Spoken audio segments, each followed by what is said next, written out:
I recommend if people don't have one to get them a service manual. Hydrostatic tractor, serial number 30,001 and up.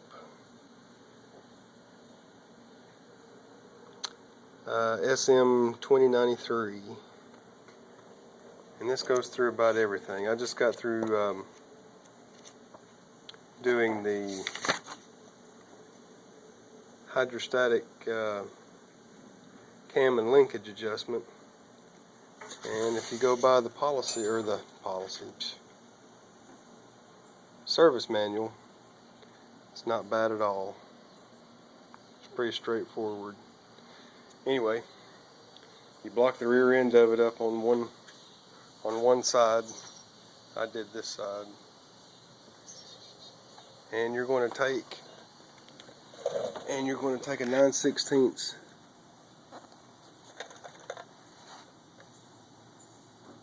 wrench, and you're going to loosen up your linkage rod here that's on my right where my fingers are wiggling, and you're going to put it right in the center. You're not going to be able to see it from here, but there's a little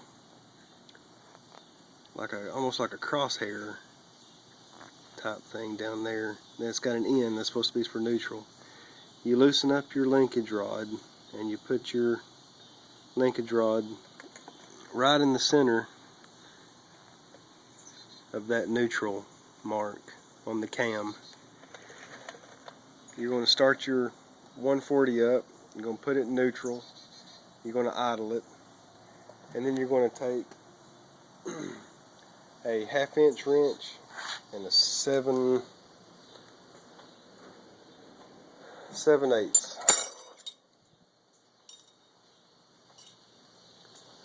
With it running in neutral, you're going to adjust for the creep. 7/8 wrench goes there, 1/2 inch goes here. Now, you hold your 7/8 while you loosen your, some people call it a jam nut. This is a nylock nut, and you loosen it, and then you turn the concentric nut or eccentric nut, whatever it's called, forward or backwards until your creep stops, and then you adjust for the center part. Once you have no more creep, then you're going to take your 1/2 inch wrench and you're going to tighten up your nylock or your jam nut, whatever you've got here, and that should stop your creep.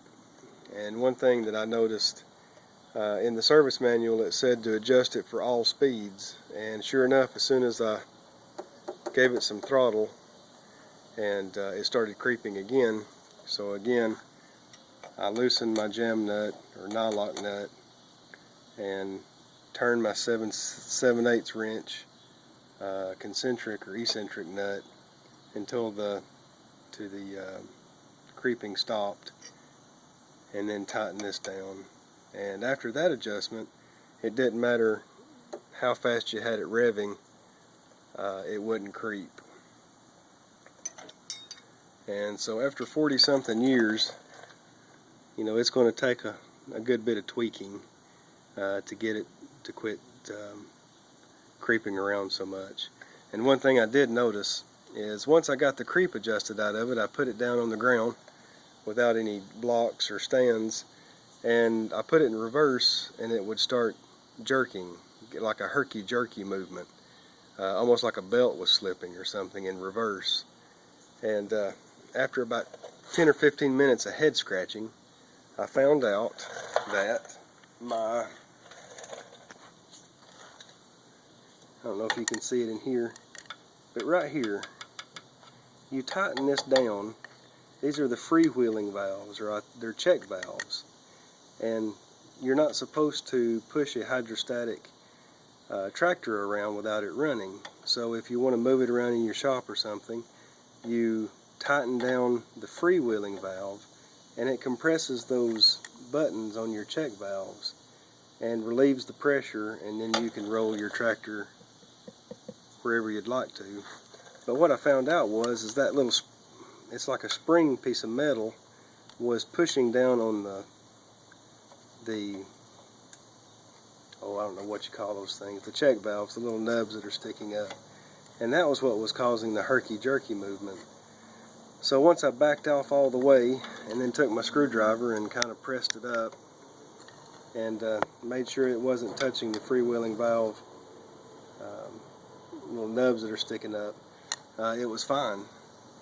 So always remember, check the little stuff first, because I'm a bit of a pessimistic. I was thinking the worst. I thought, you know, me putting on the PTO may have messed up the output shaft or something and screwed up the swash plate or something. So thankfully that was all it was, just this pressing down on the check valves. So let's start it up and see if we still don't have any creep. And this is a warm start. Believe me, I've been having this thing idling for 15 minutes.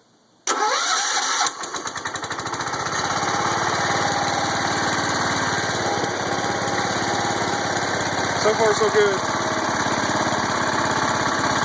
It's in neutral. No funny noises. That's always a good thing.